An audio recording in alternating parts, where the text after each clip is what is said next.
Hello guys, magandang hapon dahil may bisita kami ulit ngayon guys. Ayan, nagluto po ako ng pansit. Ayan, ito po yung ipapadinner natin sa kanila mamaya.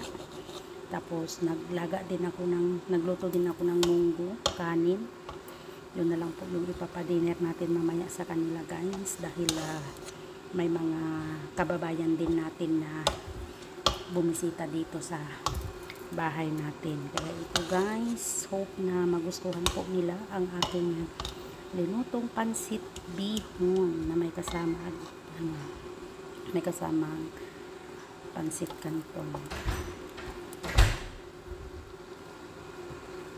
Ganyan lang po kasimple ang ating pansit na linuto ngayong hapon. Halu-haluin lang natin para yung lasa ay mag-ano sa gulay at bihon.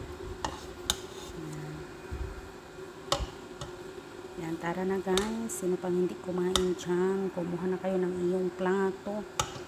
Yan, magbaon na rin po kayo ng iyong soft drinks kasi soft drinks po ang wala sa akin. Ayan, thank you for watching guys. Hope na gustuhan niyo po ang aking bihon.